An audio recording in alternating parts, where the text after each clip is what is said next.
So yesterday also we had a great session with Jitendra sir.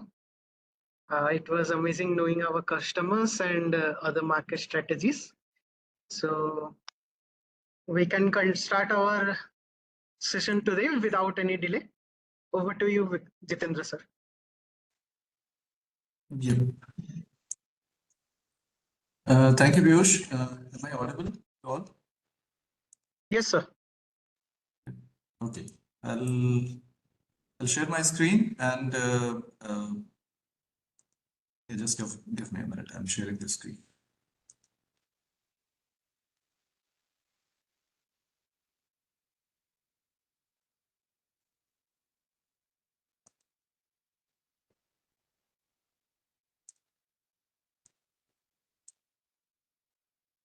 Is it visible? Not yet, sir. Not yet. Okay. Just one moment. Yeah.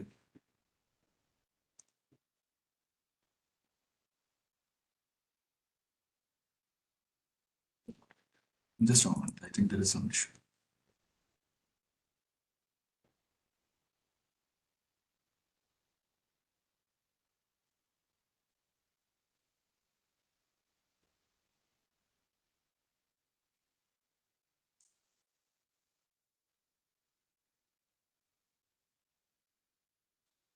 All right. Yeah.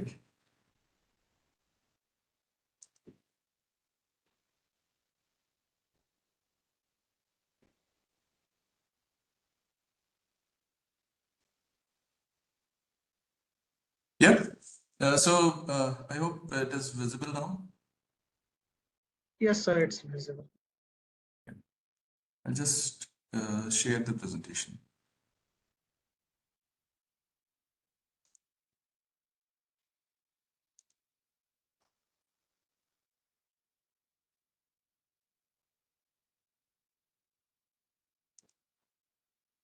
Is it clear? Yeah. Okay. So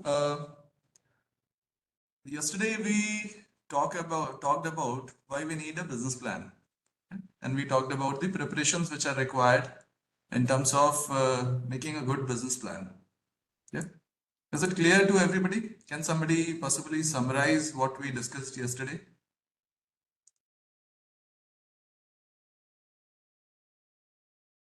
Can we have some quick summary of what was discussed?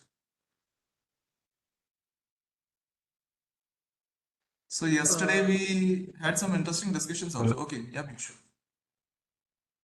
So yesterday's business plan was all about knowing our customers, target market audience, like how we can segregate them, who will our direct customers, who will be our secondary customers. And we also discussed about who are the people, those who need a business plan, like entrepreneurs, founders, and investors. We need all those people, those are the people who need business plan mostly for their work. Yeah, so yeah, thank you, Piyush. Sainath, you're saying something. Sir, I was actually telling that yesterday, you also told one more thing that when, like, if the product is normal, also, even though the product is normal, an innovative business plan can make the business extraordinary. So that is one new thing that I picked up from yesterday. Yeah. Yes, sir. So many times we take up ideas which are usually existing in the market. Yeah, many times it happens that you already know that there are services which are doing fairly good in the market, but you have some innovative ideas and you want to transform that market by bringing in some incremental change, or maybe some adding some value, or maybe adding some features in the product. So that way many times it happens that you try to enhance value of existing services or products. Rarely it happens that you have got some formula which is exceptional in terms of a chemical composition for something, or maybe exceptional in terms of technological intervention, or very exceptional idea in terms of material explorations. So that way, those occurrences are very rare in terms of innovative business startups. But many times you will find that somebody is selling books in America, and you found another company selling similar sort of like books and similar sort of like model in India, but innovated drastically in terms of how to reach out to customers in Indian context and how to win their confidence in terms of purchasing materials, especially electronics. When it came to electronic product purchasing, Flipkart became champion in Indian context. They derived a lot of like ways to ensure that mobiles are delivered safely and timely, and people can trust Flipkart for delivery of these products. Yeah, basically the electronics one. Then slowly Amazon also realized and picked up that idea and then made some their own internal sort of like arrangements to make the delivery faster, easy returns, and all those type of innovative solutions for Indian context. So it's a very important point. I think Sainath, you have mentioned that it's not only limited to the great ideas, but sometimes the ideas which are already floating in and around and maybe doing some bit of changes and adopting to the need of the customers. Yeah. Any other point which we discussed yesterday? Maybe about the idea. This is a very good example. I did not describe this example, but in a competitive juice market, how Paperboat established themselves and became a big brand. It's an amazing story of like how a common, very simple sort of like content inside a juice pack can have their own different type of approach and in terms of like getting into the market and establishing themselves. So Paperboat by name, it's basically about the story of your childhood, which you can possibly recall when you come across some sort of like special taste. That is the fundamental. But apart from this, I think its placement, its contents, in terms of like what type of juices are going to be sold, its packaging, its branding, the story idea behind the product, which doesn't have any relevance in terms of its name with the juices, packaging with the juices containers. So that way it's a distinct sort of like approach, but has got established very well. So it's a common product. There is no newness in terms of like how you treat one juice from other, maybe real or Tropicana or maybe fruity. You all have same mango juices with some bit of like flavors. But these people, the Paperboat, approached it in a very different way, and a common product became a brand. We talked about knowing our customers, like how customers, understanding of customer becomes very critical when you are writing a business plan, and how you possibly take clues from there to impress your business plan reader or business plan user in different scenarios.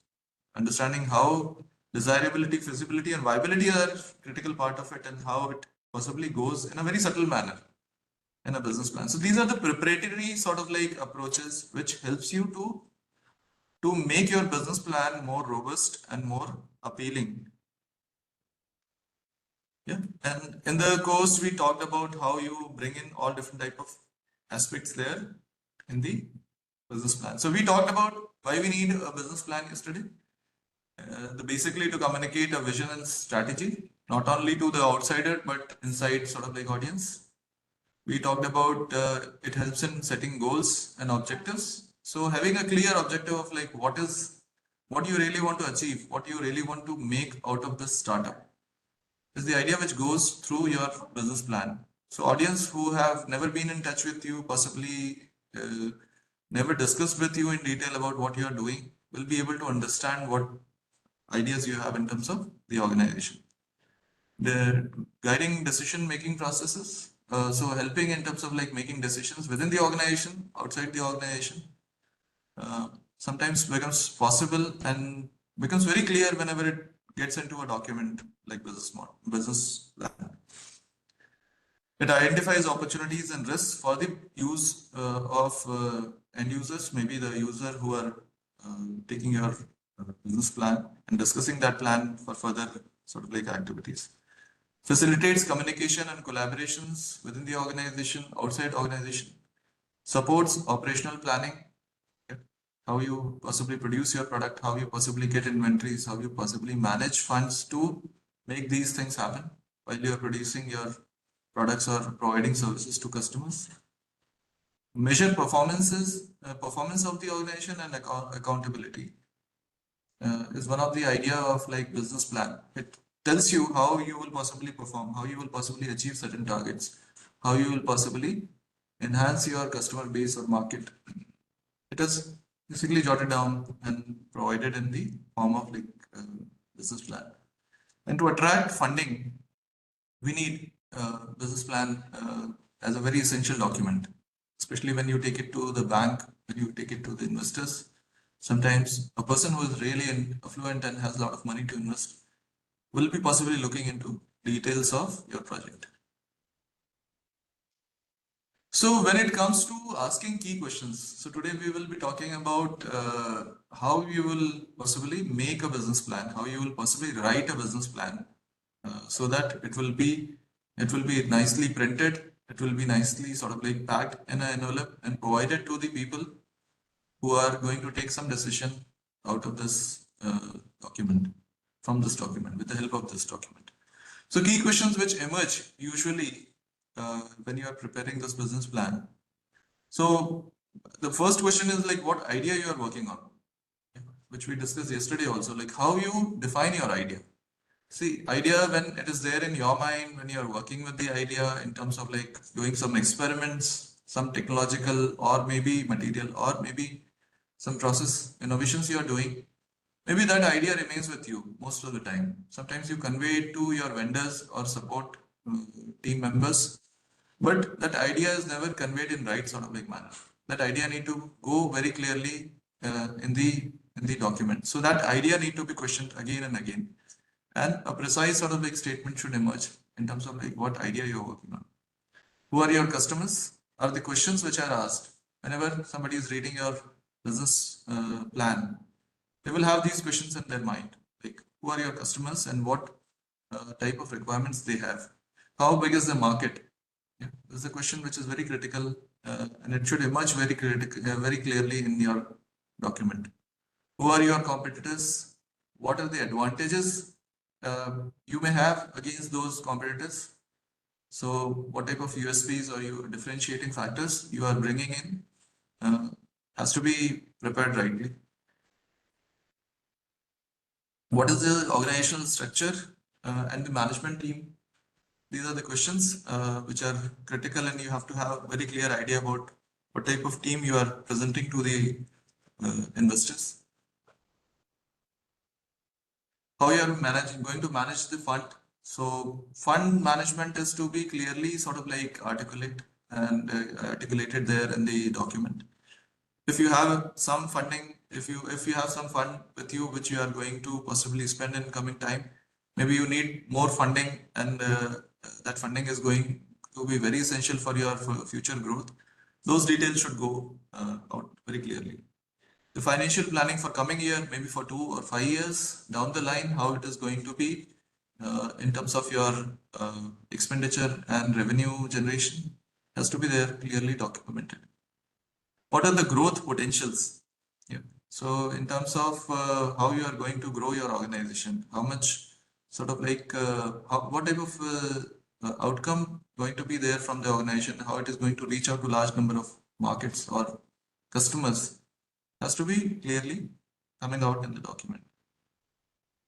And how you are going to achieve profitability. Most of the time, it is very important that startups need to show their profitability very clearly.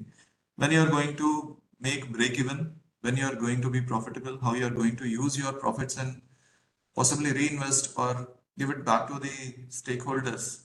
Those sort of like approaches need to be very clearly documented. Yeah.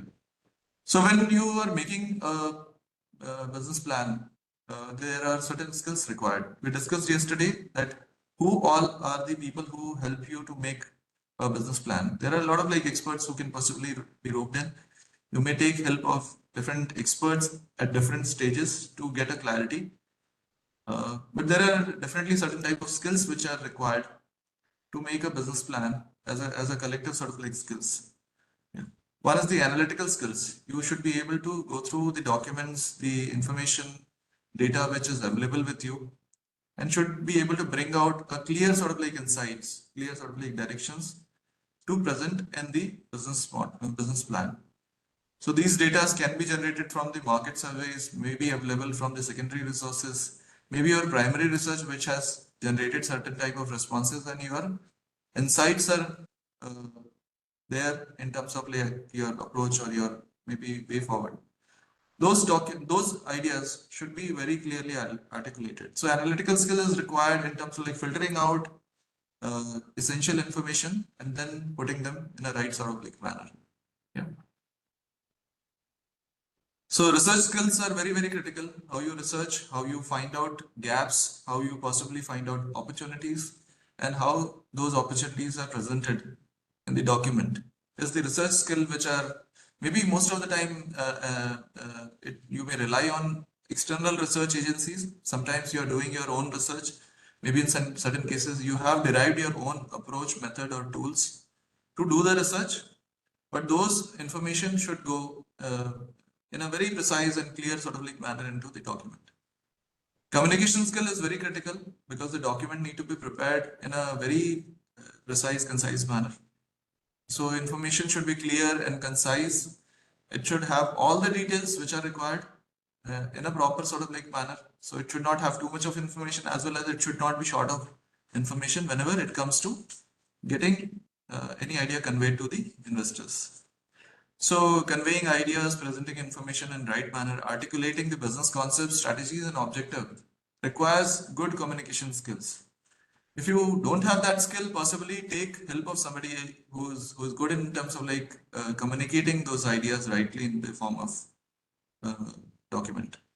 The financial literacy is very important. Your terms which are used in terms of like your business activities at different stages should be very clearly and precisely selected. So it should not happen that you are using wrong terms or terminologies or maybe phrases to present your idea or your funding sort of like requirements. In those cases, those misleading information or those errors sometimes distract your investors to have a conversation with you. Sometimes they feel that, okay, the founders are not well prepared. They are very novice, or maybe they are not well aware of many of the things which are required to be presented. So in that scenario, sometimes you might not get the offer, sometimes you might not get a call, even a call to make a presentation, or you might be shown doors at the last stage when people realize that there are mistakes or miscommunications. So understanding financial concepts, developing accurate financial projections, analyzing financial statements, assessing financial viability of the business, knowledge of financial topics are very, very clear sort of like areas which need to be covered. Strategic thinking is very important in terms of like how you strategically plan your activities, strategically frame your events or activities in terms of reaching out to market, in terms of luring your customer, in terms of promoting your brand or products, in terms of how you are possibly establishing your supply chain or maybe distribution network. These strategies are very, very important to be articulated in the document. So strategic thinking is one of the very crucial sort of like domain in terms of writing a business plan. Other skills like problem solving skills, attention to details, resource management and delegation of work. These are other skills which are going to be required whenever you are possibly taking care of the information which are there with the startup and when you compile those documents. Some of the soft skills are very critical. Yes, so it's not only the skills which we have mentioned in terms of like technical skills, but soft skills are also very important whenever you are preparing for a startup and you are making some important sort of like decisions. So observation skill is very, very important. You have to be very good observer, you have to be observant in terms of like understanding nuances, details, information capturing, or maybe maybe knowing what is happening in the larger scenario. So observation is very, very important skill which is required to be there. Creativity is important whenever you are conveying your idea, how creative you can be. There are formats to write a good business plan, but you can also write it in a very creative manner, which makes your prospective investors or prospective collaborators to look into your profile, to ask you certain questions which will be helpful to you. So that creativity is very, very critical in this process as well. Listening skills, whenever you are talking to people, whenever you are discussing about your prospects, or maybe pitching or proposing your idea, your ability to listen and understand details uh, is very, very important. Many times it happens, like especially innovators are lacking this ability. Sometimes they feel that they know everything, and they sometimes say that, okay, I have everything clear in my mind, and I possibly don't need any other input to make this happen. Yeah. So in those scenarios, sometimes we miss out on crucial information which are conveyed to us, and sometimes we face challenges, sometimes we face failures. Yeah. Faster learner, collaborative skills are very basic, very essential sort of like skills which are required to be there in terms of doing these critical exercise.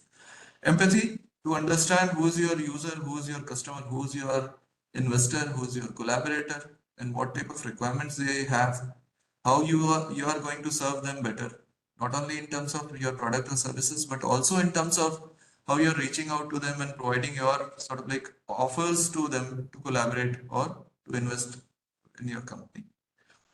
Adaptability, in terms of understanding what type of changes are happening in and around and how you can possibly cope up with those changes to remain afloat, and in some cases to drastically bring in change in your organization or your approach is very important. Yeah. Being experimentative is very, very, very, again, very important capability one has to have in terms of going forward. The key domains of business plan. This was the last slide which we discussed yesterday. And we talked about multiple domains which are essential in terms of like preparing a business plan. It is very contextual document because not all businesses are same and not all business plans are going to be same in any given situation. So you may have a business plan when you are approaching a healthcare sort of like sector, and you may have certain topics which are more crucial or more relatable to the healthcare domain. But for a consumer domain, maybe certain parts will be eliminated and certain new sort of like topics will be brought in. Yeah. So there is a broader structure which we may follow, but there might be subtopics or maybe some important topics which may come across. We may come across whenever we are writing a business plan for any specific sector or any specific organization. So broadly, those areas or domains which we take care of in the business plans are starting from the executive summary, vision statement, company description are the common areas where we try to look into the broader sort of like approach by providing information in terms of like how we are and what we really want to uh, do by doing this startup. Market research might be unique and might be specific to your requirement. Making a same product in the same market. Maybe you may have a different value proposition and your articulation will be very, very, very critical. Technology and innovations depend on the nature of the product and the segment. The product and service line may differ from each other, and you may have some input which are very unique and very important to be brought in here in the form of business plan. Revenue model changes according to the requirement and according to your approach of business. Same way, organization and management details, risk analysis and their mitigation, team and talent which you have acquired in terms of founders or maybe in terms of staff or team members or maybe in terms of, in some cases, collaborators, experts, external members who are joining you on certain contracts or maybe as a mentor. Marketing and sales strategies according to your requirement is one of the topics which need to go there. The financial projections, growth, sustainability, and social impact and funding requirements. These are the broader topics which we can cover here. Maybe a health sector can have a regulatory requirement. Maybe a food sector can have safety and food related approvals. Maybe a processing system or maybe a pharmaceutical company may have their own different sort of like sections which may be required in the given situation to be brought in. Is it clear the broader structure? Yeah, then we will be going in detail about how we can possibly look into each aspect of it and how we can possibly talk about each domain in detail and how we can make our proposal unique as well as appealing to our investors. Yeah, this structure is clear. Thumbs up.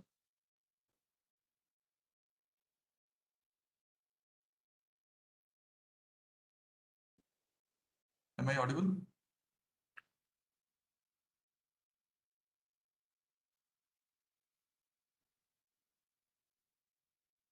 All right, moving forward. Yeah, so business plan, the first part of business plan is always executive summary. So executive summary is a summary of your overall approach to your business. Many times executive summary comes from your larger business plan document. Yeah, many times it happens that you need to make a business plan and then you write a executive summary so that you will have all the information in a more precise sort of like manner. Executive summary basically is a concise document of or concise overview of your business plan. So whatever information goes into a business plan is usually compiled in 1 or 2 page sort of like document. So who is going to use this document? Can we have some responses? Who uses executive summary?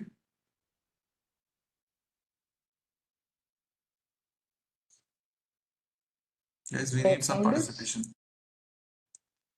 Okay, founders, yeah. So executive summary is used by founders to get some reminders what they are doing, what they want to plan, what they are going to possibly achieve in coming years and all. So definitely it's a useful document for any founder in terms of reviewing what all they're doing. But apart from founders,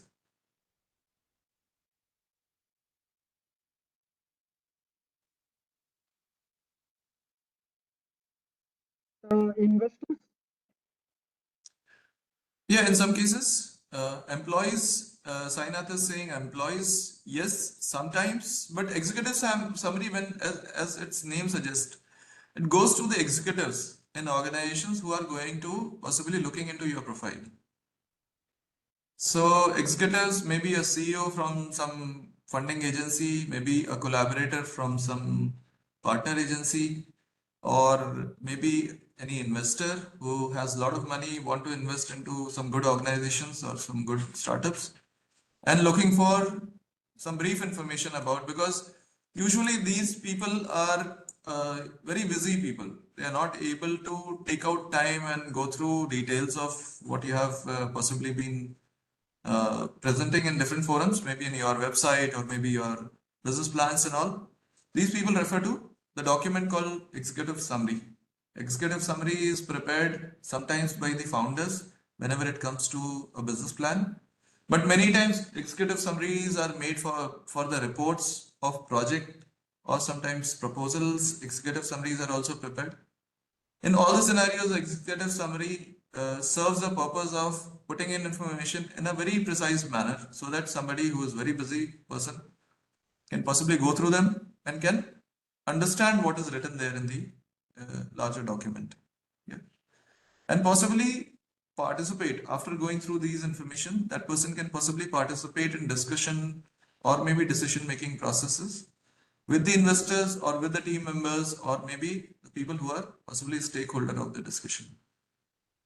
So by doing some concise sort of like overview of your business plan, this information goes to the executive and sometimes they make certain decisions or sometimes they ask certain questions to be clarified by the founders. Yeah, it highlights key points and findings. It aims at a busy stakeholders like investors or partners to understand your idea and take some sort of like decision, either to call you for some meeting or maybe sometimes give their views on whether to go for it or not. Yeah. Serves as an elevator pitch in some cases. So it helps you to create a scenario where people can possibly take some decision about your organization. So that is also one of the idea behind behind having a executive summary. Provides a snapshot of business opportunity and why this business is so compelling, why one should really invest in this business. So that urge should come when somebody goes through your summary. Somebody should feel like, okay, I want to talk to these guys. Can we have a meeting with them?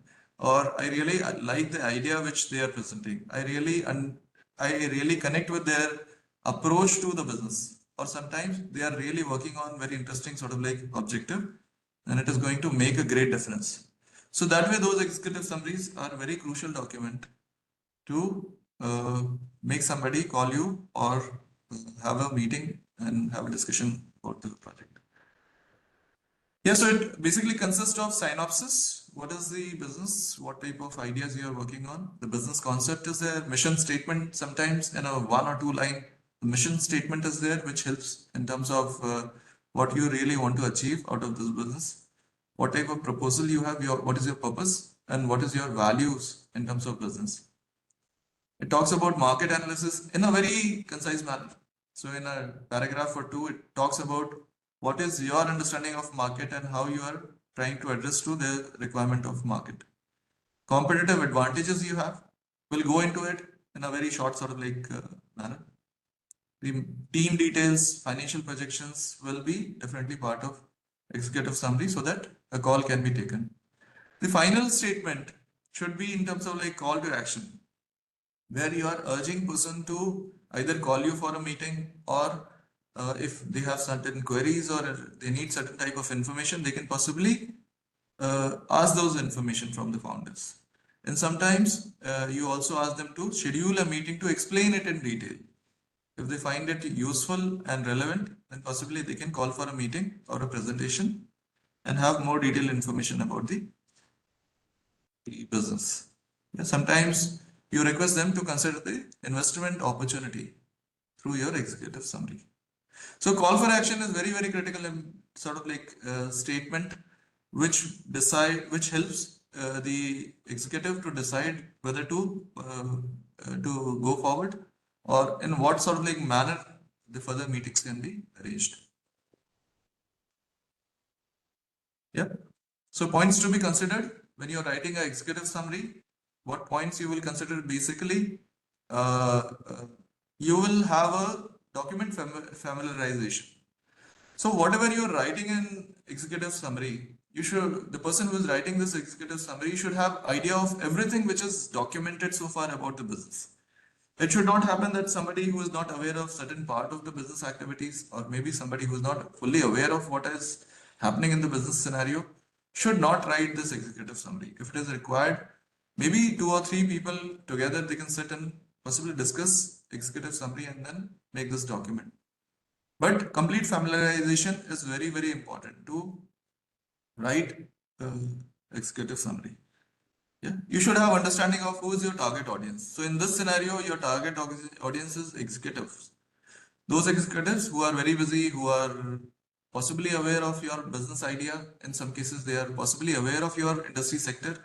In some cases, there is a possibility they are also aware of who is the competition, who are the competitions, and who possibly or what type of products or services are already there in the market.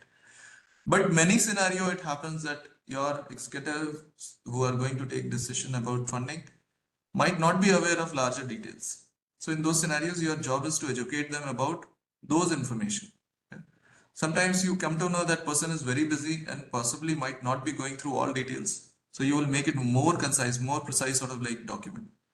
If you know the audience very well, you can possibly alter your information according to their requirements. So if somebody is technical person, maybe more technical details. If somebody who is well aware about the economic sort of aspect of business, maybe those information can be elaborate and other information can be in a more precise sort of manner. Yes.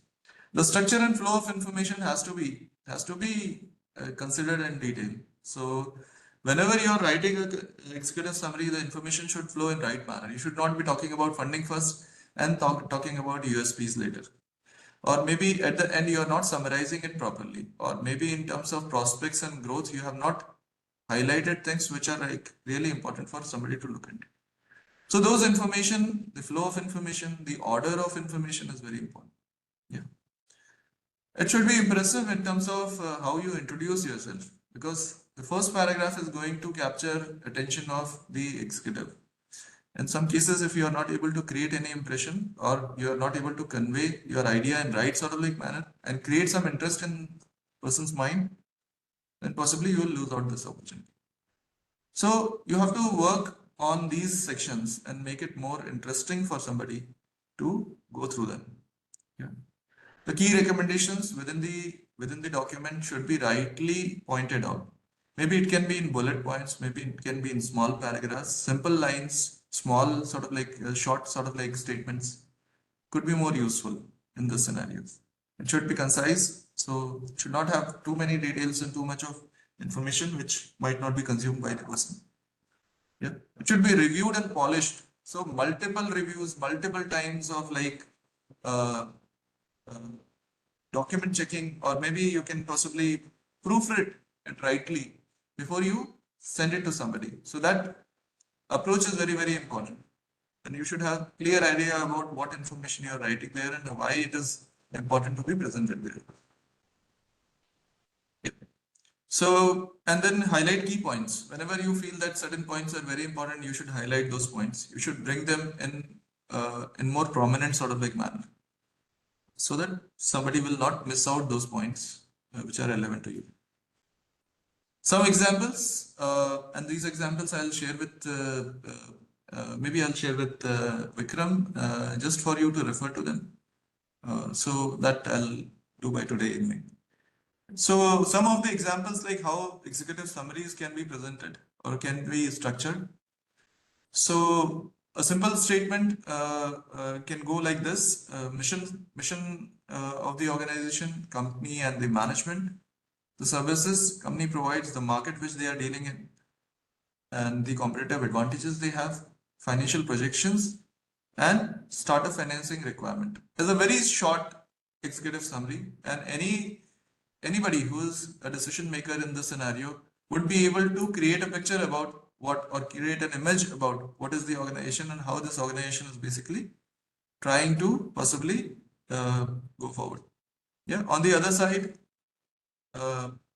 the tagline of the organization, sometimes you bring in that tagline saying going to make a difference, or sometimes you bring in some sort of like statement which captures, or sometimes some inspirational sort of like quotes which makes person understand what you are trying to achieve through your organization. The summary of the statement, so you are talking about what is this organization and what they are trying to achieve.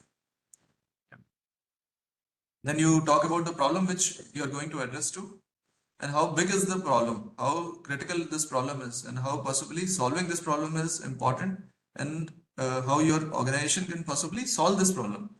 Could go in the first go, so that person will get impressed by the idea that okay, you're taking up something which is really important, and somebody should be supported for that. Yeah. So target market, and how big is the market, what type of customers are there, what type of competition is there, what type of products are already there, could go there in some few lines. Your competitive advantages, business model, how you are going to go to meet the different requirements in the business activity, and how you are going to generate revenue from your business, is something which can be highlighted. On the sides, you can provide some basic simple informations. Yeah. Do you have some noise issue, some disturbance or something? Piyush, Vikram, No, am I sir, audible? it's clear.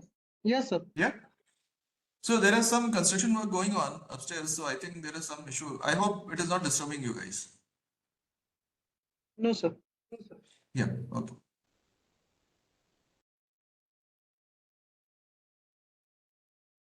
Not very critical on the sides, and you can possibly make it in such a way that it is useful.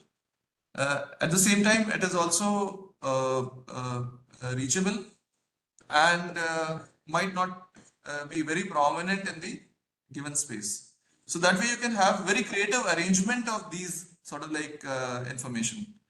That possibility is definitely there. So you don't need to follow a very fixed structure like a single one line flow, or maybe a hierarchical sort of like approach. You can use a lot of like information in a graphic manner. So infographic could be there. You can use data, you can use charts, and you can possibly convey your idea in more creative manner. So that is a possibility here, not only with the executive summary, but with the business plan also. Yeah. Then comes the vision statement.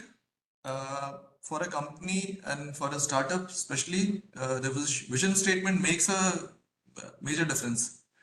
Your vision statement many times make you stand out in the larger crowd when people are like trying to solve similar problem in all different possible ways. Your vision statement, sometimes your approach to certain type of objectives or certain type of social issues or certain type of consumer requirements makes a great difference and makes your.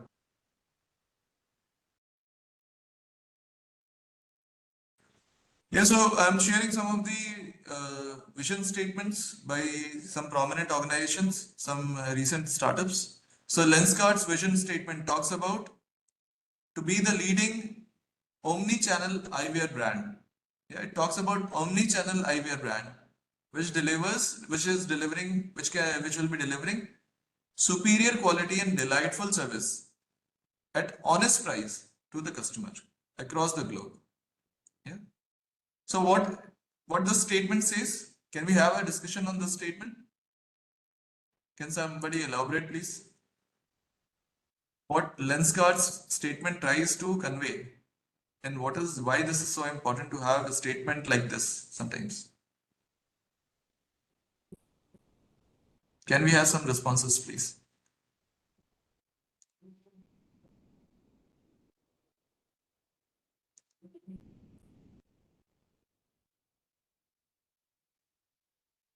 Anybody? I'm not able to hear anybody. So can you repeat, please? So I'm saying how we can possibly analyze this statement, the vision statement. It says Lenskart's vision is to be the leading omni-channel eyewear brand. So they're talking about how they can possibly be one-stop solution for eyewear. Yeah, where they are not only making lenses but also they are providing services related to eyewear, and they are trying to possibly be one-stop solution for multiple needs from eye inspection to providing a spectacle. So that way their vision talks about what they are trying to achieve in the larger sort of like approach. Yeah. Just a moment, I'll instruct somebody.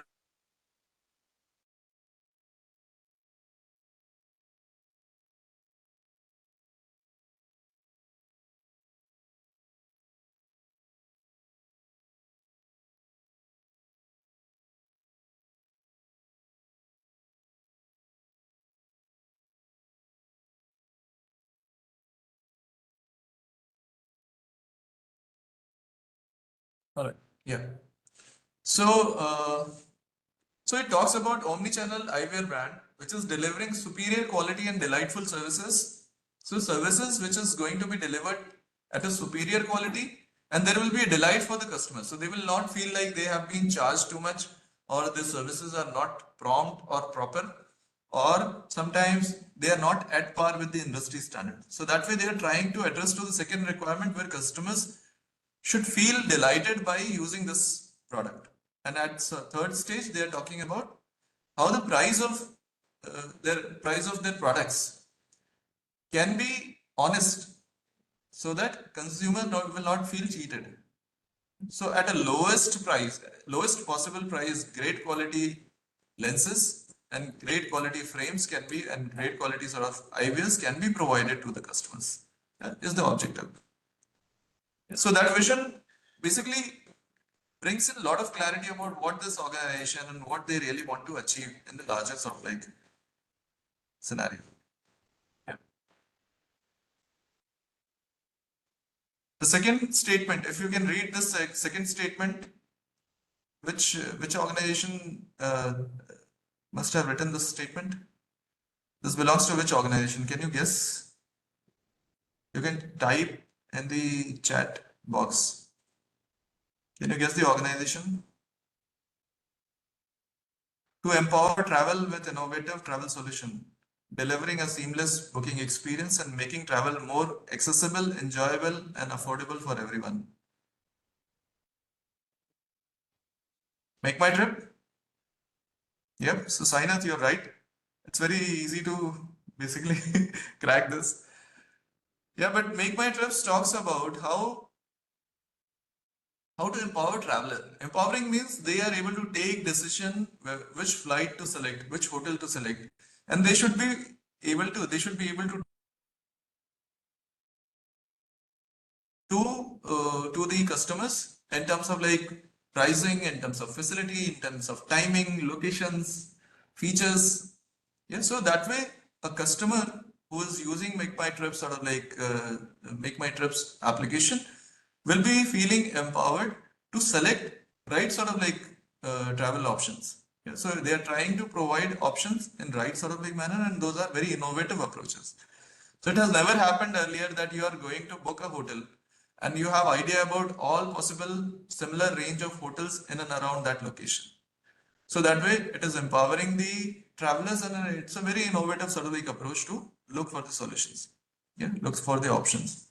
Delivering a seamless booking experience. So it's a seamless booking experience. You will not find any hassle or trouble during the process of booking, as well as while you are enjoying that service later by going to those sort of like places, and making travel more accessible, enjoyable, and affordable for everyone. Yeah. So idea is to make it accessible. So that means every time that service will be available, and it will be available from all possible channels. So maybe websites as well as the mobile devices. It will be enjoyable, so it will not be very cumbersome for you to possibly look into information and make a decision, and also affordable in turn, making it more desirable for customers to take this service. Yeah. So this vision statement is it looks like a very simple document, a very simple statement, but it has a lot of information about the organization in terms of like how philosophically and practically they are approaching to the solution, and how they are trying to look into the consumer concerns and trying to address them. The last one comes from sports brand. It takes to make sports accessible to many, providing them with innovative and quality sporting goods at affordable price, while promoting a healthy lifestyle and fostering a sense of community through sports. Okay, Adidas. This is wrong.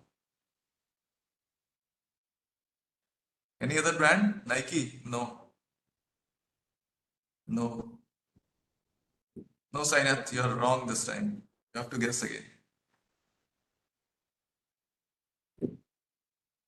Make a guess. Last attempt. You're next? No. So it talks about sports accessibility to many. It is talking about sports is becoming accessible to many people. Decathlon, right? Yeah. So decathlon, yes, this is the right answer. Yes. So it talks about making sport accessible. If you see the current scenario, and especially in Indian context, yep. When you see the current scenario, you find that sports goods are not accessible, easily accessible. If you go to sports shops, you are not able to try them out in terms of different type of sports gears. In some cases, those are bad and those are not demonstrated rightly. Guys, just hold on.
I'm sorry. Yeah.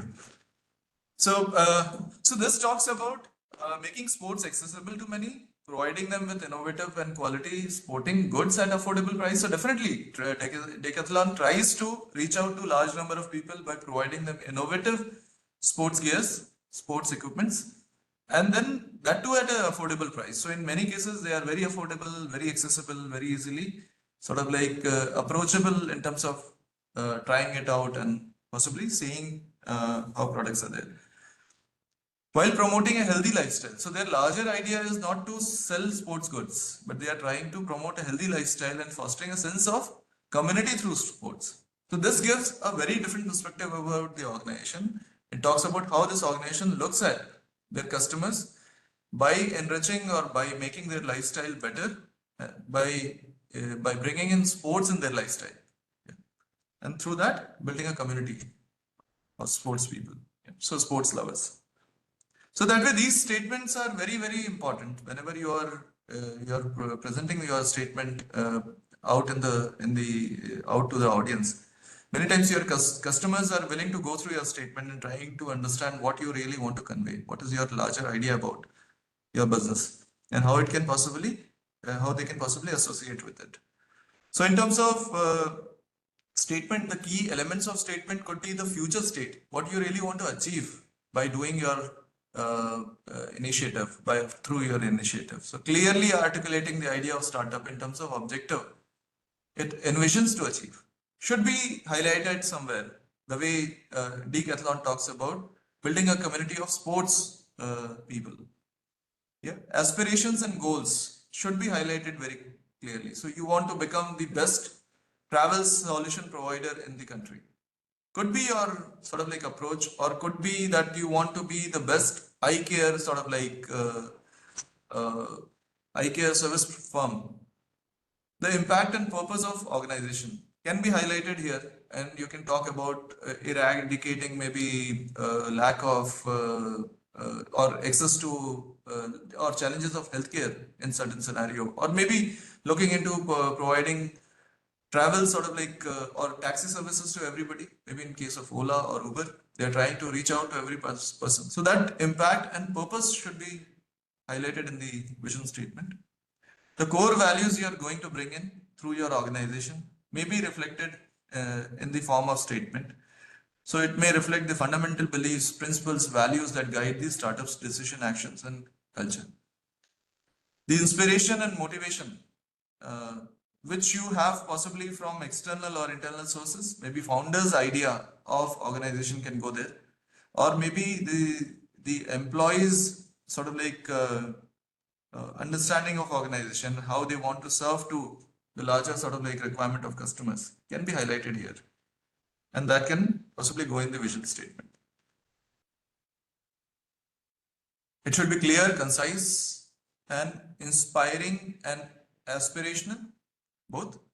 It could be future oriented. So we have discussed this. It should be memorable and impactful. So whenever you read some vision statement, it should remain there in your mind for some time, or for a longer time.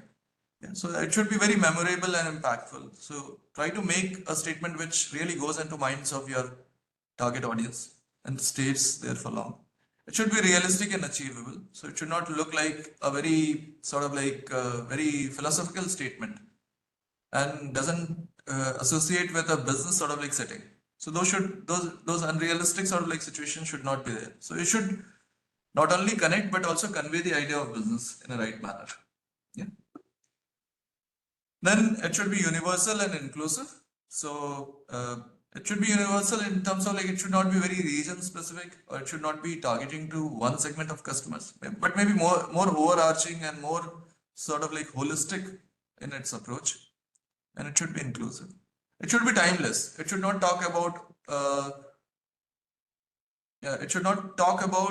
maybe a very short period of time or very short term objective of the organization. After that, the statement need to be changed and reframed. It should not be there like in that manner. So it should be a larger overarching sort of like statement which can possibly go well with the organization's larger initiatives, not the specific one. So this is going to be one assignment when we will be meeting on Monday. You will come up with 3 startup brands and their logo descriptions and how their vision statement aligns with their logo statement.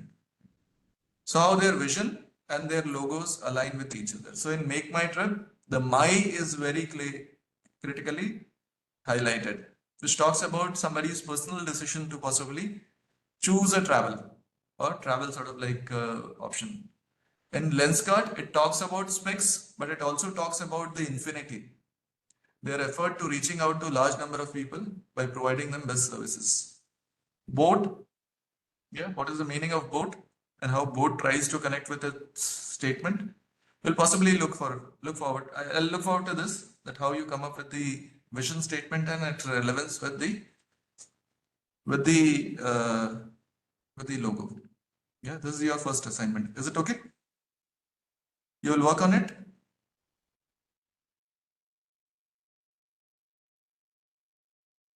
Yeah. Okay. Yes, sir. Yep. Thank you. So next comes the company description. The company description says that it defines the startup. So whenever you are making a company description, you should tell a story, why you are there, what you really want to achieve, what is the purpose of forming this organization, what objective you want to meet, why this company is so unique, why your company is really a need of an hour to solve certain type of problem. Could possibly go in terms of your larger statement and about the organization. So you define your startup in this manner, possibly by telling a story. Present a vivid picture of your organization. So how it comes to a scenario and how it is possibly so unique in an organization. What type of people work there and what type of cultural or perspectives sort of like they are bringing in to solve certain type of problem. Sometimes people talk about diverse nature of people. Sometimes they talk about complex sort of like domains they are trying to deal with. Sometimes people talk about the perspectives they are going to take up and trying to use those sort of like ideas in solving the problem. So those type of things can be created here, can be brought in here. Showcase your personality. Sometimes the founders or the partners' idea of organization and their personality can reflect into company description. So you can talk about maybe in terms of travel, you can talk about going to places and possibly getting into adventures or like travel. Could be your passion, and that is why you are running a company which is looking into that domain. So maybe you can talk about your personal experiences and personal sort of like idea about organization. The company description can also bring in ideas which makes it stand out in the larger sort of like space. So it talks about company in a very different manner.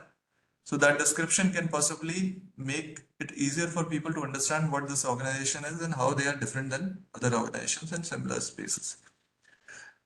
In some cases, you can possibly talk about company description by highlighting what type of problems you're solving and what capabilities you have to solve those problems and how you're unique in terms of meeting those objectives.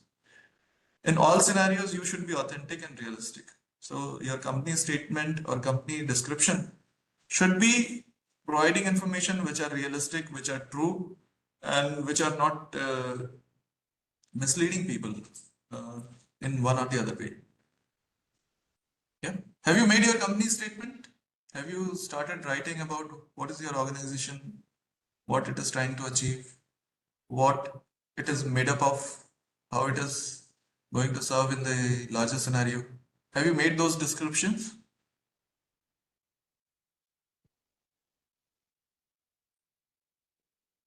Yes or no? Trying to rewrite, okay. Yep. So it's very important, and you should keep working on this because this becomes sometimes very important whenever you come across somebody who asks you what you do and what type of business you have, or what is your objective of doing this, or what you really want to achieve. Sometimes your company structures, your vision statements help you derive those quick 1-2 liner sort of like statement. So that is very, very critical. Yeah.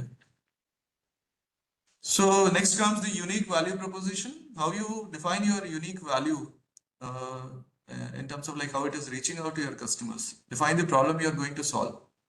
Should be highlighted in your business plan very clearly. So many times we have discussed this thing extensively in terms of like your preparation, in terms of like what problem you are going to solve, how that problem is so critical, how that problem is so unique, how that problem possibly brings in your attention and you are compelled to or you are forced to or you are maybe interested in solving that problem for the benefit of the customers. Yeah. So define your problem which you are going to solve in a very clear manner in the business plan in terms of what value proposition you are going to bring in. Followed by what type of consumer needs are arising within that problem domain. So whenever you say certain type of problems, that problem also brings in certain type of consumer profiles there in that domain. And those profiles can have certain type of requirements to be fulfilled. So you can possibly articulate very clearly what need we are going to solve. In terms of Lenskart, possibly they are trying to provide specs to people who are not able to access them, yeah, in an easy manner because of the pricing issue, because of the quality issue, because of the challenges of getting tested and getting those specs made in a shop. Both things are not happening in a lot of cases. So they have provided a solution which is making it making it more easy for customers to access these products. Highlight benefits of your solution. So what type of solution you are going to bring in and how it is going to benefit your customers in a short or long run. Maybe can be highlighted here in this document. Unique differentiators. What type of factors are there which are creating a differentiation for your customers? What type of problem sort of like solution approach you are taking up so that you are better than your competitors and your customers are getting something which they are aspiring for or they are possibly needing in given situation.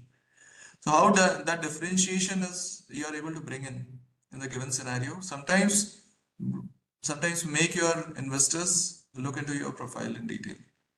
So those differentiating factors should be highlighted clearly. Quantifiable value you are going to bring in. So it should be quantified in terms of like value which you are going to bring in for your customers. So quantifiable value means how much benefit they are going to get. In terms of product performance, how the product is going to serve their requirement. In terms of capacity of any product to perform, you should highlight that in very clear terms, like this is more efficient, this is highly powerful, or this is going to solve these problems very easily. Yeah.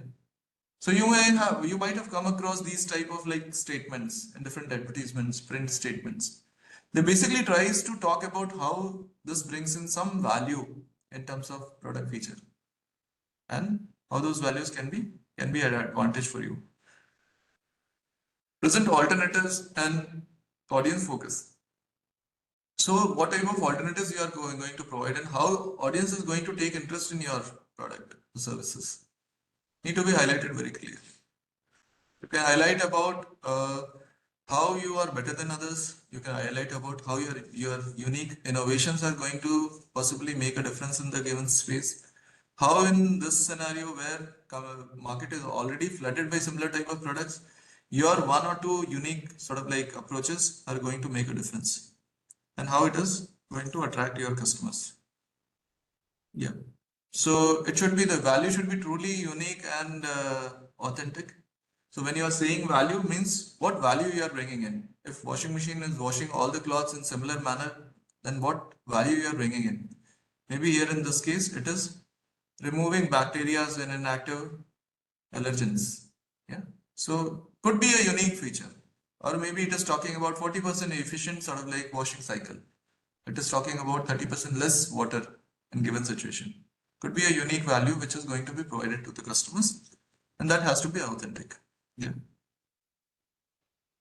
Present its relevance, like whatever value you are presenting, how relevant it is in given situations. So in a scenario where water is available in abundance, possibly people will not heed to your point of like low water consuming machine. But maybe in scenarios where water is scarce, like Johannesburg, going through a lot of like water challenges, possibly waterless machine would be a great feature or could be a great product in that scenario. Yeah. So that way, maybe you can highlight those aspects and look into possibilities of promoting your product, promoting your value. Yeah. In unique proposition. Yeah. So how Ola provides a unique proposition in their official statement. Yeah. This I have taken from some of the site, one of the site which is talking about the Ola and their value proposition. It talks about consumer looking for quality cab services, on-demand transportation services. It's a unique proposition which they are trying to provide. Yeah. But just a few click on the Ola app. So it is not too cumbersome to book a taxi that you are dialing somebody's number, somebody saying, okay, I will charge this much and this and that. It's just one click, you can get the price, you can identify the driver, you can identify the location, you can talk to the person, and you have the cab available with you. So these are unique value propositions which have been provided by Ola to the customers. It talks about in-ride amenities, which are better than the other competitors, maybe Uber and others, including entertainment and Wi-Fi. So this gives additional advantage to the customers who are really needing some sort of like entertainment, Wi-Fi, or maybe some other facilities like water or some other facilities, music. Yeah.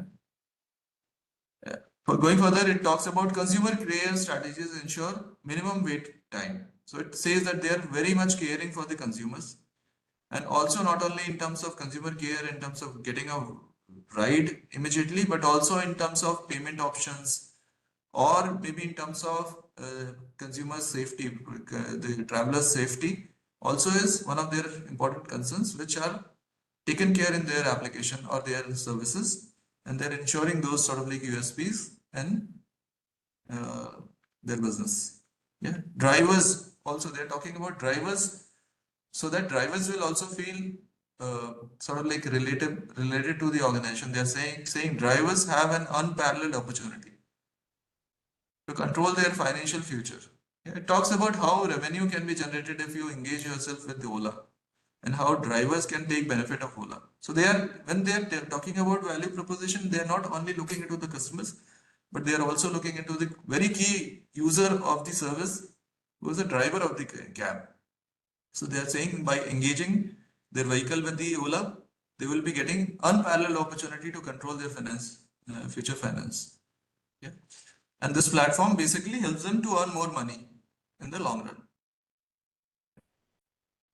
So other areas which we have been discussing and which are going to be very core area of your domains, your own sort of like expertise, will be in the form of market research and analysis, which need to be elaborate in terms of like what type of market insights you are generating through your research, through your engagement with the market, through your study of competition, and sometimes through your dedicated research activities by the agencies or the secondary market data.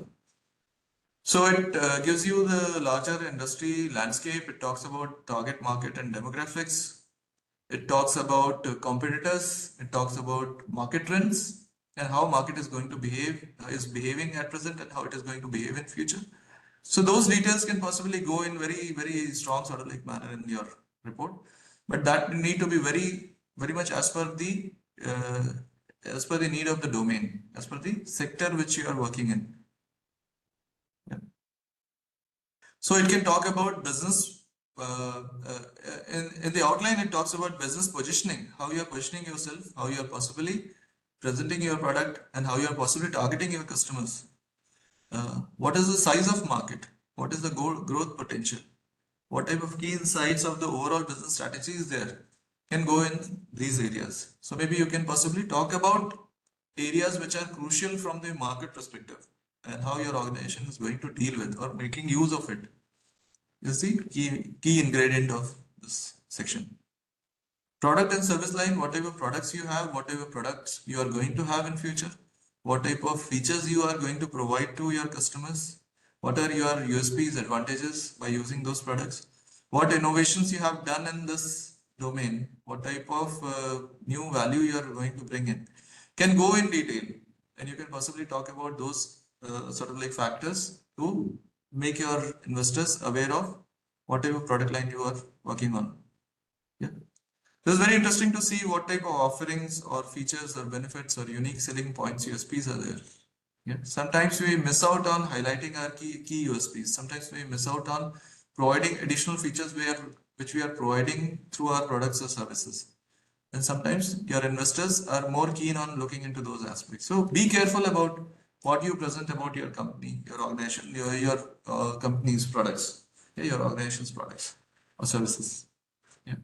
Technology and innovation, many times being many of us are engineers, we are very influenced by technology, and we are mostly working in around technology and related domains to benefit our prospective markets. Highlight about what technology you are using, what type of systems you have developed, what type of materials you are possibly using. Sometimes you are using complex sort of like electronics, sometimes you're using special materials to solve certain purposes.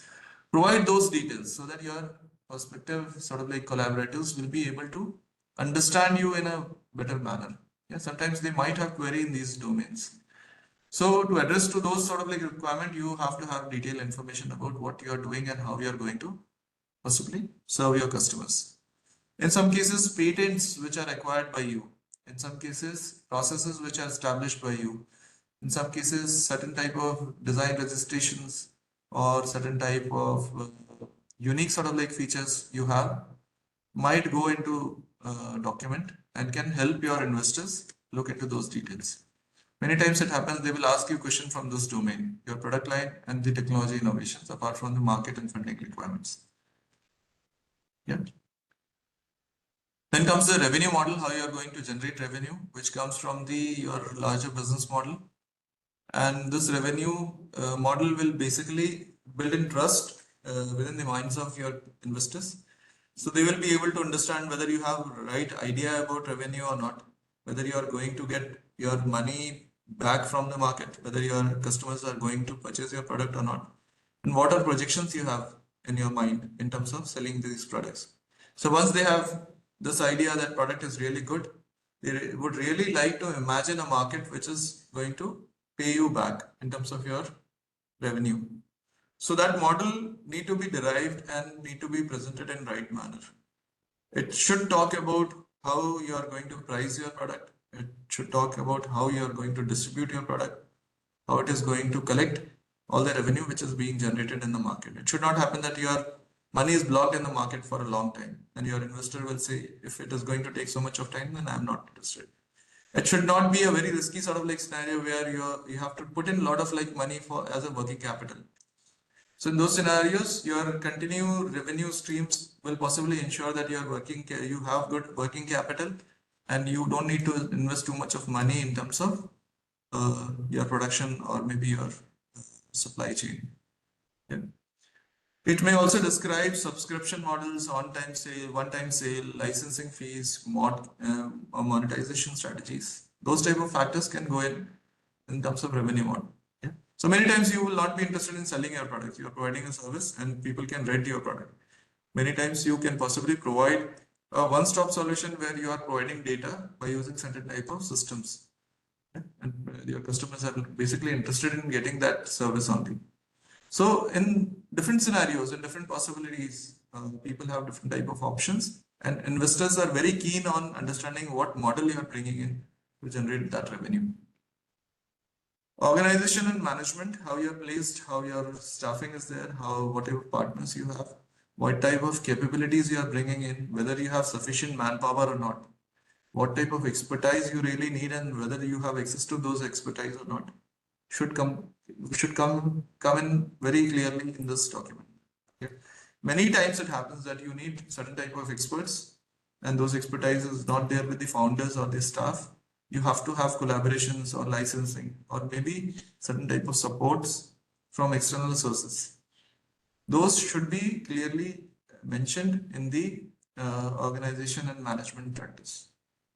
Yeah. So in those cases, you can possibly say that certain people are mentors or maybe on retainer basis or maybe full-time employees who are helping you in terms of providing certain type of support. Yeah, the larger management, how your organization, how it is structured, how it is basically providing different type of activity, support and all should be highlighted clearly. How your future management structure can also be there in the how it is going to be. The future management structure can also go in the document. You can possibly highlight how expansion will change or transform your organization and its structures. Yeah. So when you will become bigger, you will possibly need more systems and more structures in the organization and how you're going to deal with that. Your readiness, your ability to handle that is also very, very critical. Lot of time it happens. With my experience, I've seen MSMEs working, growing, struggling through growth phase. Many times people are good with handling 10 people and they are not able to handle 100 number staffed organization, 100 staff organization. In some cases, going from 100 to 500 is a big sort of like challenge. Yeah? And many times people struggle and remain a small organization for a long time. Sometimes people need to scale down because they're not able to manage the large organization size and then rely on vendors and other supplies and all. So that way management becomes a challenge when you expand, when you grow bigger than what you have imagined. Yeah, so those ideas should be clearly jotted down in terms of how you will be handling that challenge. Marketing and sales strategy. So how you are going to deal with the marketing approaches, how you are going to possibly present your product, how you are going to brand it, how you are going to promote, how you are going to possibly supply some sort of like samples to make people aware, how you will spread knowledge about your product, how you will talk about the competition and your features.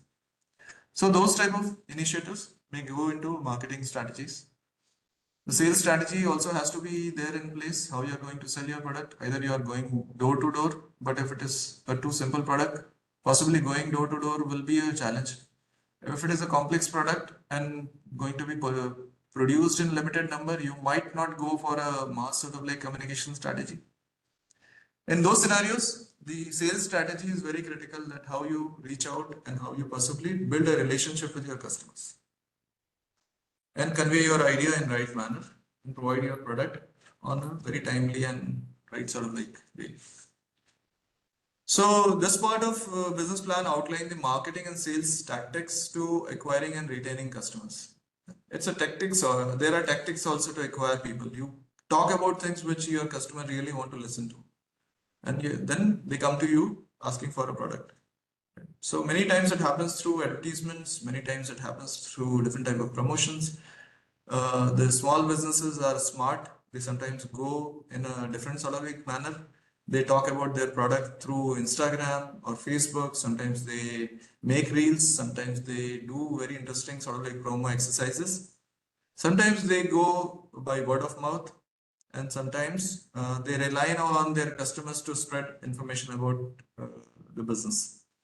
But all these things need to be very intentional. You cannot just be relying on things to happen on its own. You have to have a strategy for that. Okay. So in terms of going out, target market segmentation, positioning, branding, promotion strategies, distribution channels, sales forecasting are required to be there in the business plan. Yeah, in terms of risk analysis and risk mitigation, you have to have idea about what type of risk might be lying ahead. So, and how you are going to encounter them. You are working with a very simple product. You have a risk of having a similar product getting launched in the market. Yeah, there is a big risk. If your customers start liking your product, you have a risk of like not able to scale immediately. So in those scenarios, you will be losing out to your customer. You're losing out to your customers, and you will be losing your market to the competition in the time of like expansion. So maybe those risks need to be identified. There are risk of like consumer rejecting your product, or there are risk of maybe some challenges, problems coming in, and how you are going to address those requirements. Maybe in some cases litigation, or maybe sometimes people putting some allegation on you might be a risk when you are dealing with a sensitive product domain. So you have to be very well aware of these, and you should highlight these aspects in your document. Your investors or your partners should be aware of all possible risks which are associated with your domain. Otherwise, it will become a problem when you possibly encounter some problem and your partner will question you. Yes, in those scenarios, those could be avoided. The financial projections specific to the organization, there are different type of financial projections in terms of like how you are going to spend money, how you are going to generate money, how you are needing certain type of funds, how you are bringing investors, how you are going to possibly scale up and get to a level where people will be able to associate with your organization. So those type of factors should be highlighted very clearly in terms of financial requirements and financial projections. How your investors are investing in the startup, and possibly how they are going to exit from the startup. Those possibilities might be highlighted, might be indicated in some way. Yeah, and then you can have a detailed discussion when you meet them. Then comes the last few slides of the business plan, and these are very important slides in terms of like how you analyze growth, how you analyze growth prospect for the organization. Yeah, so this need to be presented very clearly because in many scenarios, people are more interested in understanding how you're going to grow in the as a startup. Depending on your growth prospects, people are interested in investing their money. If you have a great growth prospect and you are going to assure a very good return within certain small time frame, possibly you will not have to shell out large amount of stake from your organization. Maybe your growth trajectory is too slow or too flat, then possibly people will be looking forward to more share in the organization because their return on investment is very slow. So in all those scenarios, to satisfy your investors, you need to have a very clearly articulated market trends and opportunities, how this market largely is growing in this scenario. And I'm giving one of the example from yesterday's discussion, US vehicle tracking system market. So US, how vehicle tracking system market is going to grow. And it is showing some uh, good trends, some good hyperbolic trends, which is showing that around 16% of growth every year. Yeah. So market is very promising, and an investor will be interested in investing in this product segment because everybody want to monitor their vehicle, and there is a good take up from different segments. Especially the passenger segment has a good growth. It has almost tripled in last 3 years, last sort of like 6 or 7 years. Sorry, it has almost grown at 16%, but has a very high potential up to 2030. So maybe investor will be very interested by saying that, okay, market is very strong and there is a possibility of good return on investment. So trends and opportunities are forming very critical part of your growth prospects. Market potential at present and future level. So how market is going to evolve, how market is there in present scenario are very critical part of like statements which are part of growth prospects. Product development roadmap, how you are going to grow as an organization and what type of product you are going to bring in. So let's say those who are doing a vehicle tracking system might go into logistic tracking system and might go up to a level where you can track your own sort of like delivery.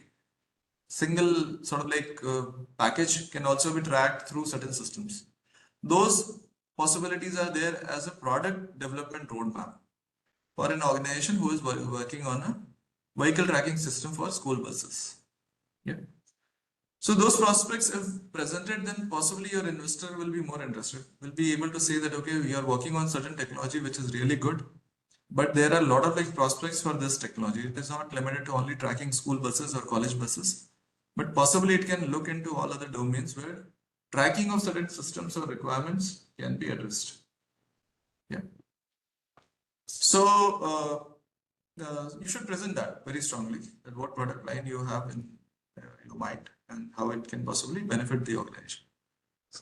Future innovation possibilities. So how as an organization you are innovative. You are not just doing one innovation and you're relying on this for a long time, but you are an organization which is basically banking on the innovation across the sector.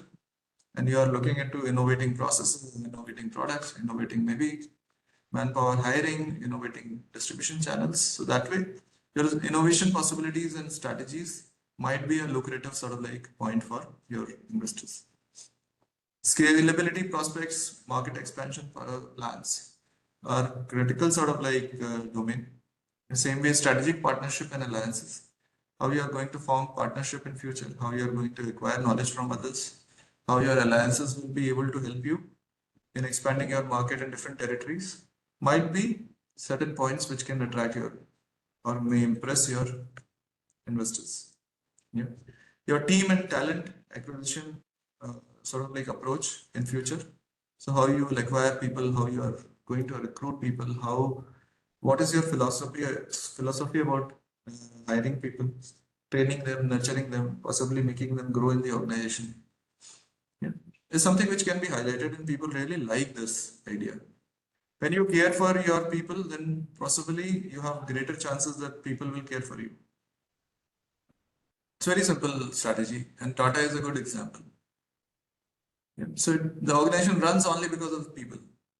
So that way you can possibly look into those aspects also, and you can assure that this organization is not only about making money, but also ensuring those who are associated with the organization will also grow along with the organization. Yeah. So exit strategy for the investors, for in a growth prospect, lot of time investors will be looking forward to how they will exit from the business, how it is going to be easier for them to get a buyer and exit from by making some good profit. Yeah. So those prospects can be provided to your investors if they are not knowledgeable about it, or they are not aware about it, or maybe they are possibly not thinking in those lines. They might be made aware. Yeah. Business plan in terms of sustainable practice and social impact, because it is this topic is coming up again and again in all our possible domains. We should definitely be cautious about how what type of impact we are going to create, not only at the society level, not at the business level, economic level, but also at the societal level and at the environmental level. So maybe your statement in terms of minimizing environmental impact, maybe your statement in terms of providing some sort of like relief to environment and providing some sort of like support to environment will be a great sort of like benefit, a great sort of like statement for the investors. If you are working in such type of line of products where you are minimizing consumption or minimizing waste, or maybe benefiting environment by some or the other practices, or maybe your products are so complex that it might be going to affect the environment, how your parallel strategies are there, which are ensuring that environmental damage is minimized by your other actions, can help your investors to understand your mindset about the environmental concerns. Yeah. So those sustainable practices should definitely be highlighted, and how you are going to be more sustainable in your through your practices in coming years. How supply chain management in terms of social ethics. Maybe you are not procuring material from wrong sort of like sources. You are making sure that people who are being hired by vendors are also taken well. Yeah, they're taken care in a right manner. The issues of Nike getting shoes made in China or some other locations, Thailand or somewhere. It was highlighted in big way that in what difficult conditions people are making those shoes, and they are being sold at a very high price in the name of Nike. So those issues sometimes affect your organization image and affect your growth sort of like challenges. A recent issue of Paytm where certain type of regulatory requirements have put the organization into deeper sort of like crisis. Right now they are going through a lot of like challenges. Their stock prices are going down drastically. Every day almost like 4-5% drop in share price is a big sort of like dent for the organization. And on the other side, it shows that confidence of people is losing out, and people are like looking at organization from different sort of like perspective now. So regaining those confidence take time. So you should be very cautious about what type of practices you have, not only in terms of environmental but also regulatory, ethical, and all. Yeah. You may talk about your product life cycle, how you possibly look into how product is going to be discarded, how it is going to be recycled, how it is going to be brought back, how you are going to make your product serviceable all across so that you are not creating new products every time. Yeah. These are very important policies some of the organizations take up and present themselves as more environmentally conscious organization by promoting sustainable practices. I hope this is relevant to you. In your startup, you are looking into all those points. Stakeholder engagement for promoting sustainable practices is very important.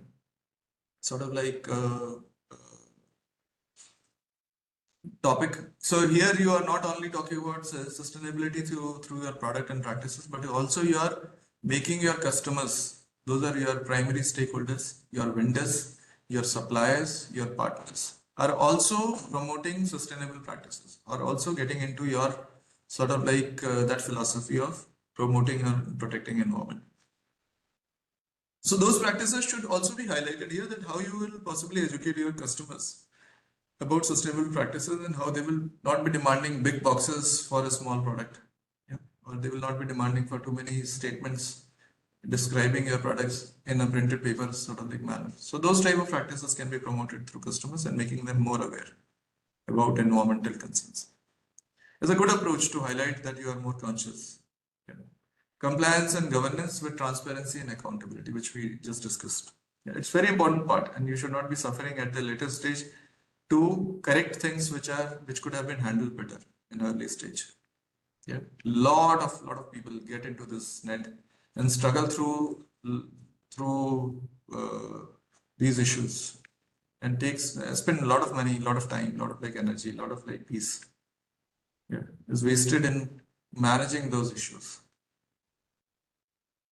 Last comes in the process of making a business plan is like funding request. Very critical part of this is like how you generate funds from this business plan. So whatever funding request you are making at the last slide or last page of your business plan makes or break the whole proposal or whole proposition.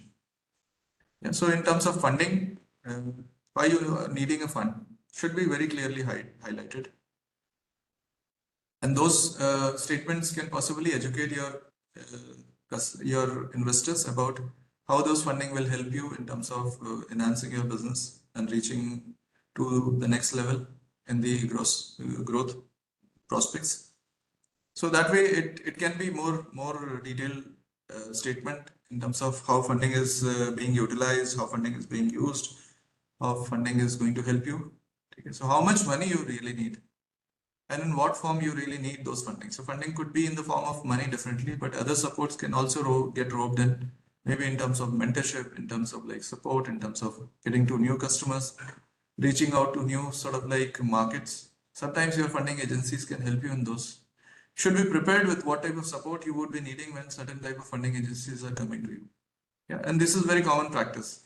Whenever you get a support, whenever you get an investor, you not only get money, but you also get a lot of like support or a lot of sort of factors. Yeah, some of them are like compelling factors. Like a lot of time, your investors are also very interfering. Sometimes they are very pressing in terms of doing certain things which are not your sort of way of doing things. But those issues need to be handled and need to be highlighted here. What is acceptable to you? What is not acceptable to you in terms of those funding support? Yeah. How funding will help investors? Yeah. So those documents can go in a very detailed manner, like how this funding will possibly help them earn multifold sort of like return from the investment. So it should be very clearly highlighted. So you should very clearly project in terms of growth of business, how it is going to make their money double in how much time. How you have identified the risk in the business and their mitigation plan, which we have discussed, especially in financial terms, you should very clearly highlight that if we are going wrong, if we are not able to make money, we'll stop here. If we are not able to fulfill this requirement, this is how we are going to change our course of action.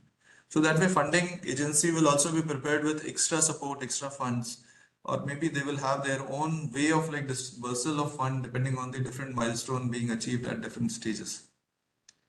Yeah. So in clear terms of investment, what are the obligations, commitment, support, or non-negotiable terms are there? Has to be highlighted here, and people should be able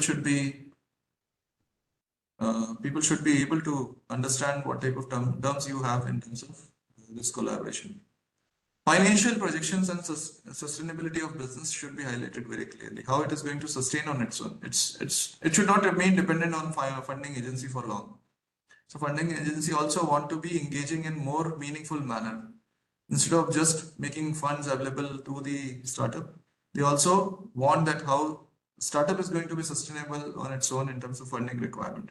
So those projections, those charts, graphs can be provided that in this many times we will be at the break even. From here onwards, we will be making profit.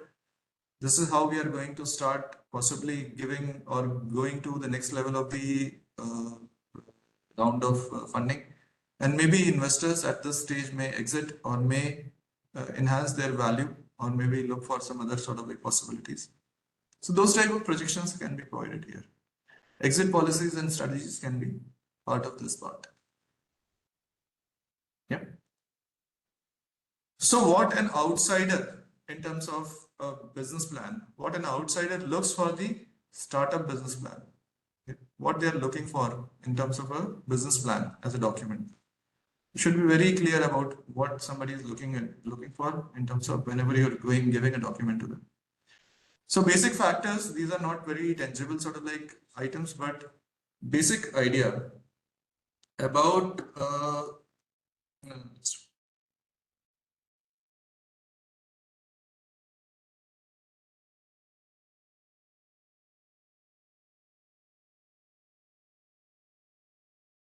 so basic idea about viability and potential of the startup should be emerging from your document. So it's very important that people should be able to see whether this business is going to last for long, or whether this business is going to make good money or not, or whether this business idea is really a viable or sustainable idea or not, whether people who are doing this business are really capable of handling such type of challenges or not. Those ideas should be emerging very clearly from the larger sort of like approach of the business plan. Yeah. Market opportunity in terms of existing opportunity and future scope should be emerging. It should be coming out from the statements in different sections. So that the investors will be able to get a feel of that there is a possibility of growth and there is a possibility in the market. Yeah. How differentiation and competitive advantages are clearly coming out, and how they can be how investors will be able to possibly take them. Yeah. So there are two people in waiting area. If somebody who's handling the admin may allow them. Yeah. The team and execution capability based on the dynamics and structure of the organization. It should be very clearly visible that you are a dynamic team.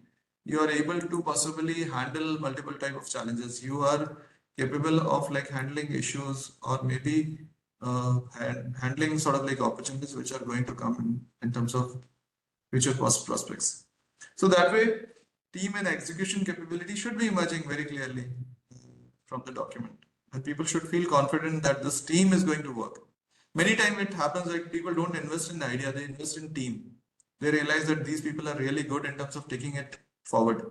So many times they invest by looking into the profiles of investors, sometimes their approach to the problem, and sometimes their energy to take up any challenge.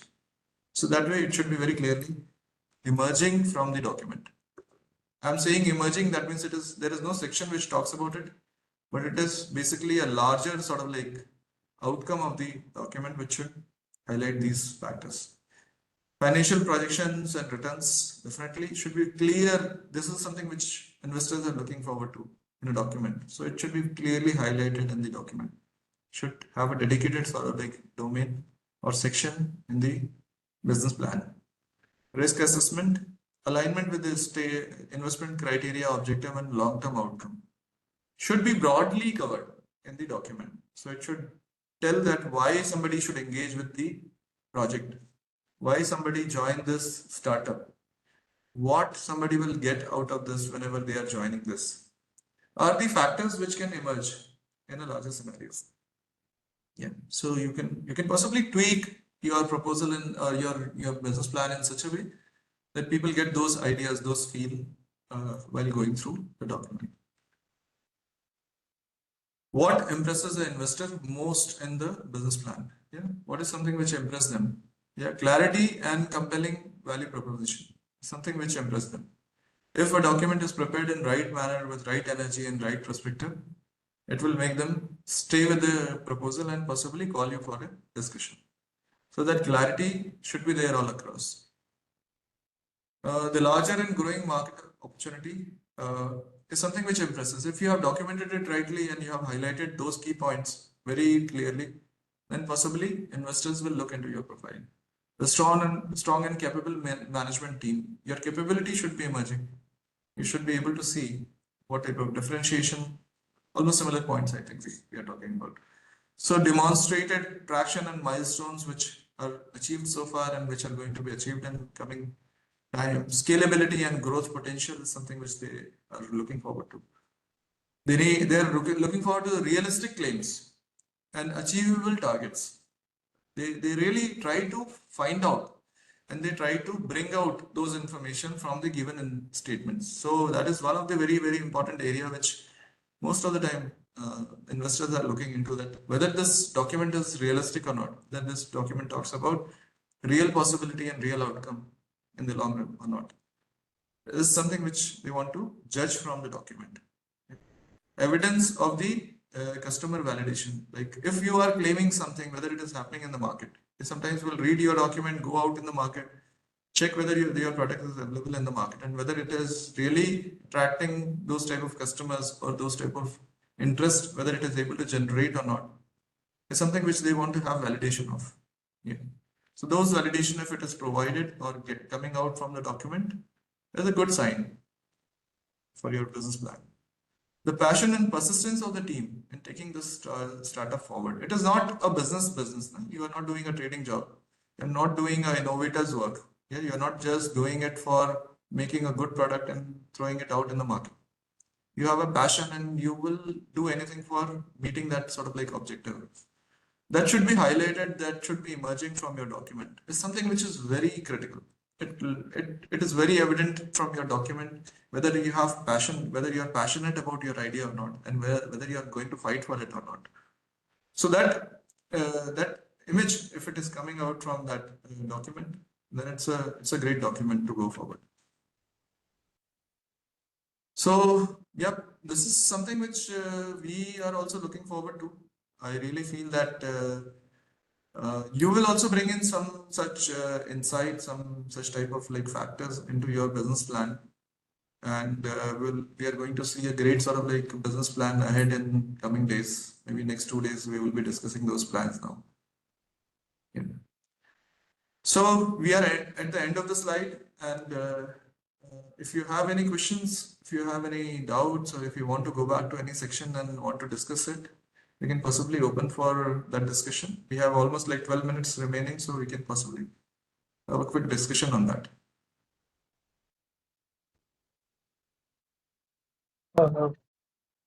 So I have few questions.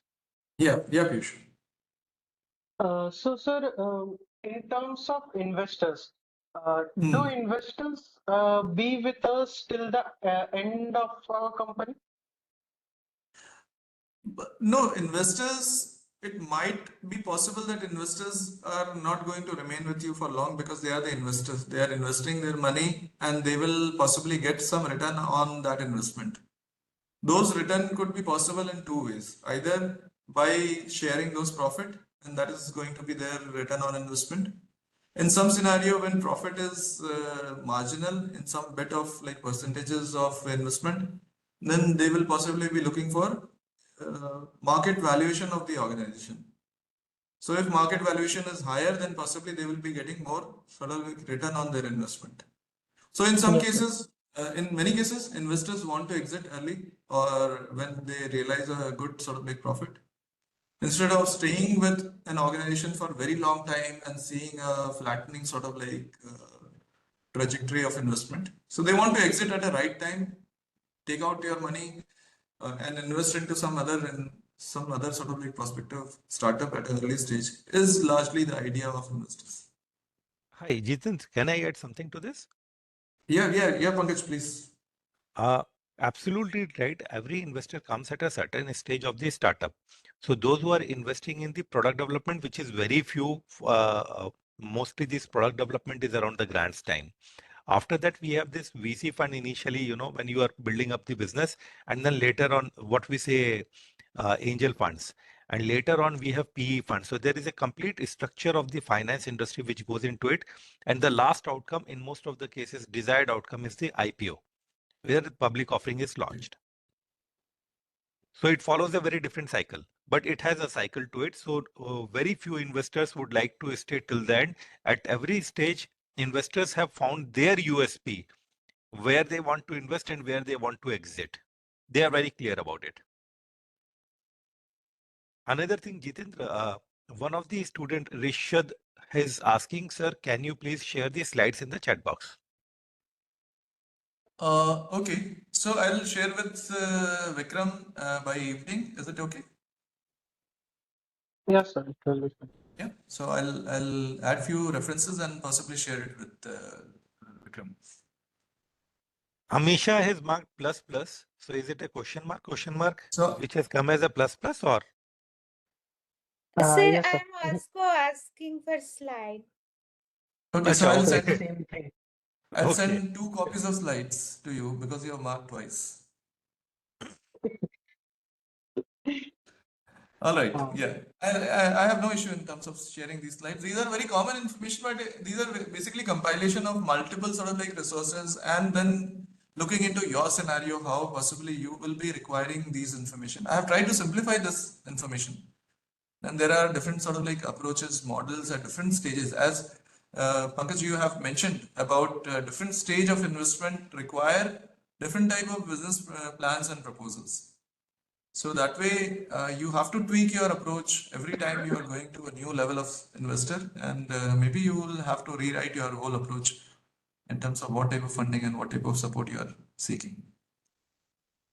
Yes, initially you do it all yourself. Later on, you will have a team to work it with, because this is not a one-man show. It is a absolutely team game, and there is a lot of collaboration and teamwork which is required. And therefore, the role of team is number one, if you ask me. And then is the idea, because if the team is good, they can always pull off. yes, sir. I think Sainath has asked, sir, how can we show if we are really dedicated team? Jitendra ji, you would like to answer that? So the way you provide information in your document is the first indicator that you are passionate about your work. Yeah? Those who are passionate will always have right information in right sort of like manner. So you work around your idea in more detailed manner. You try to understand what is really required to be shared and how precisely it can be compiled and shared. It's something which is the first indicator. Maybe in some cases, you can also talk about, you can bring in references or you can bring in sort of like supporting documents. Maybe in some cases, you can bring in sort of like ideas, model in such a way that shows that you're already glued to the approach, the idea, and you are trying to convince people that this is going to work in right sort of like way. So that is sometimes your efforts should be visible in your document, that you are putting effort and you are trying to possibly present it in right way is one of the way that you can possibly convince people that you are a right team to take it up. So just to add to what Jitendra has said, in terms of committed team, you don't have to show. If the team is committed and dedicated, it will come through your body It will language and your reflect. words. Even if you are not the best with the language part, it will be shown through. And what also matters is a complementary skill and a positive attitude of entrepreneurs that you would be displaying. So it is more on the display that we understand. Yeah. You will have your numbers on the tapes, you will have understanding of your customer, and then you are working in tandem, who is taking care of what and how good you are in the technical field or the marketing. All this comes through in a interaction. Absolutely. Yeah.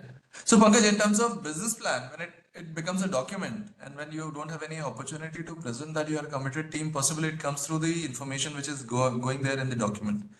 And you don't need to say that we are a very committed team, but when somebody sees the document, person realizes, okay, there is somebody who has worked through the sections and have put in their best efforts. So that way, Yeah, that way, obviously.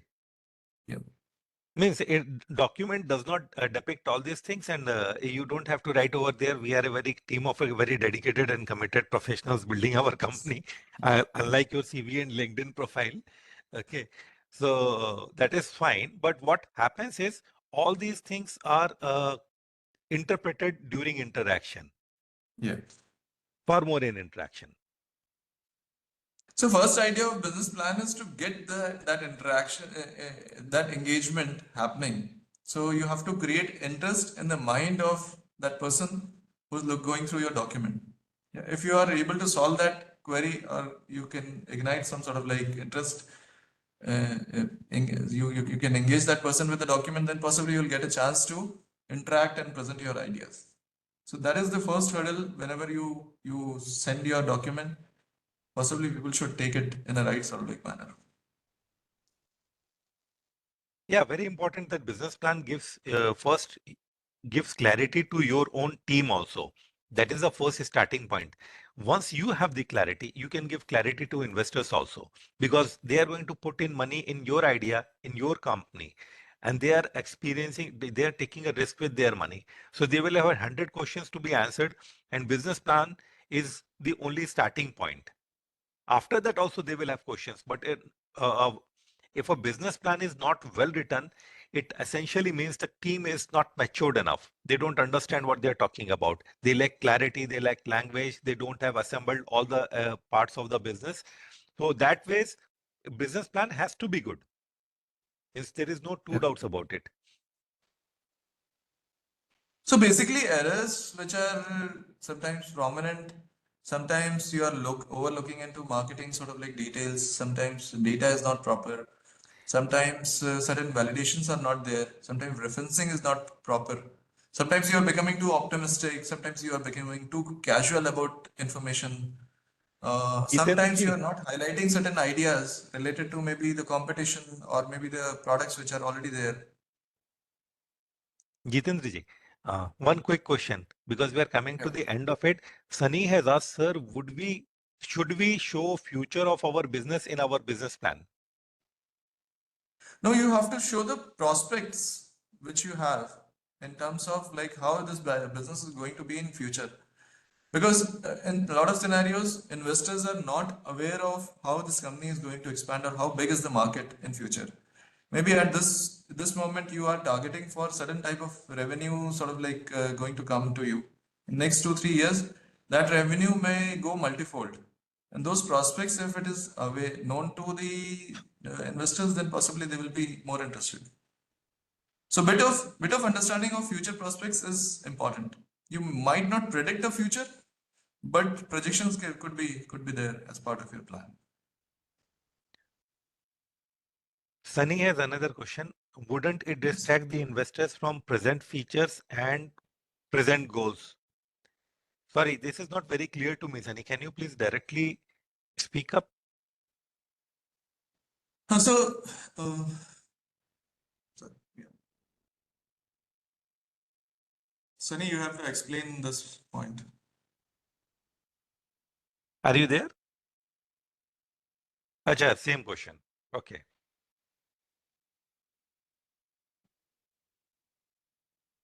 Okay, All your right. mic is not working. That's okay. That's So okay. it will not distract, but it will educate them. That's what I feel. If you talk about future prospects, then you are able to link between the present and the future, and you will be able to build a scenario about the organization. So that way, it will sometimes, many times, it will help to have a good conversation and have a good confidence building between investor and the founders. If you present future prospects, it will not distract them. So, are there more questions?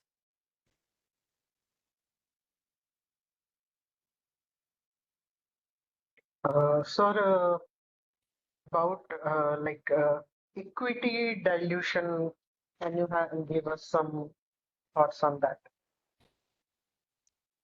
Equity dilution. So, like simple thing, as we have seen in Shark Tanks, people go and pitch their idea and they say we are asking for 50 lakh rupees for 2.5% of the equity. So, how do we decide that this certain amount of money is worth of this percent of equity? That's a good question. So there are valuation. Jitendra ji, sorry, if you want to, sorry, I jumped in. If you would like to So, answer. Pankaj, I have less knowledge on in Okay. this front in terms of like how to evaluate or how valuation of an organization happens, but it's a very technical sort of like domain where you look into a lot of like parameters and then evaluate the organization's overall valuation. And possibly Okay. based on that, then you decide how much you really want to share with somebody. So This is let the me give broader you an idea, but I overview think on that. Pankaj. Yeah, let me just give you an overview. in the valuation, there are different methods that people adopt. One is the discounted cash flow, which is a future projection of the sales and revenues that will happen based on that. Around 15 to 20 times is the multiplier that they use. That is one way to look at it. However, when it comes to the companies starting with the tech product or solution, there is a bare minimum kind of valuation that starts with how unique is the idea, what is the moat of the product, if the product has got IPR kind of a thing filed. So those are many things come into it. There are different models to look at the valuation. So these valuators are SEBI certified chartered accountants. They are not just chartered accountants, but they are SEBI registered valuators about the company. And they follow around 3 to 4 methods around it. But over valuation, I would like to share something more. Initially, most of the startups, when they have an idea and they're building a product, they tend to believe that they are forming a unicorn. Okay. They become very stingy with the part of sharing the equity. I'm not saying that they should be liberal, but what is required is you need to balance the team and answer the question, why would somebody join you?